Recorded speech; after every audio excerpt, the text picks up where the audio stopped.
الرحیم السلام علیکم، کیسے ہیں آپ سب؟ امید ہے کہ آپ سب خیریت سے ہوں گے۔ بچے آج اپنی کتاب اوپن کی جہان اردو۔ ہم نے آپ کو پڑھایا تھا آقائے دو جہاں صلی اللہ علیہ وسلم اور فرائض نبوی صلی اللہ علیہ وسلم میں نبی پاک صلی اللہ علیہ وسلم کی سیرت مبارکہ کے بارے میں۔ ہم نے اس کے الفاظ، معنی، جملے اور املا کے الفاظ جو ہے وہ کر لیے تھے۔ آج ہم نے اس کے سوالات کے جوابات کرنے ہیں۔ سوالات آپ کی کتاب پر موجود ہیں، صفحہ نمبر 17 پہ۔ وہاں سے آپ نے سوالات دیکھنے ہیں اور جوابات آپ کے سامنے یہ پیج آ رہا ہوگا اسکرین پر، آپ نے یہاں سے جوابات کو نوٹ کر لینا ہے۔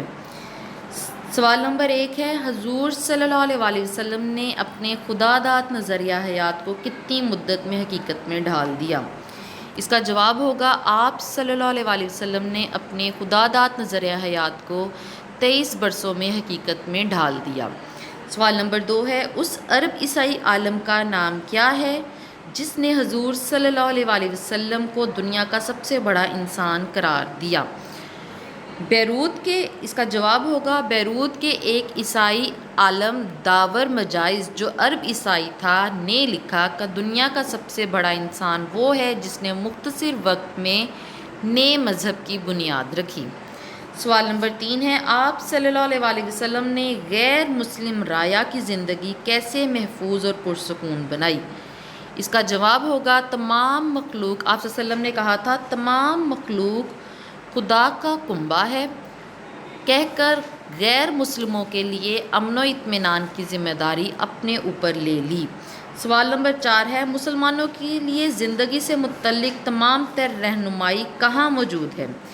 جواب ہے، حضور صلی اللہ علیہ وسلم کی ذات اقدس ہی وہ واحد ہستی ہے جس سے انسانی زندگی کا ہر گوشہ رہنمائی پاتا ہے۔ سوال نمبر 5 ہے، حجۃ الوداع کے موقع پر اللہ تعالیٰ نے آپ صلی اللہ علیہ وسلم کے آخری نبی ہونے کا کس طرح اظہار کیا؟ آپ صلی اللہ علیہ وسلم نے حجۃ الوداع کے موقع پر فرمایا کہ میرے بعد کوئی نبی نہیں آئے گا، یعنی کہ میں نے اس دن کو دوبارہ اسی جگہ پہ لے آیا ہوں جہاں پر پہلے تھا۔ میں نے آج تمہارا دن کامل کر دیا اور اپنی نعمت تم پر تمام کر دی۔ تو یہ جو ہے سوال نمبر 5 کا جو ہے وہ جواب ہوگا۔ آپ نے اس کو اپنی کاپی پہ نوٹ ڈاؤن کر لینا ہے، اس کو لکھ لینا ہے اور یاد کرنا ہے۔ اپنا بہت زیادہ خیال رکھیے گا۔ اللہ حافظ۔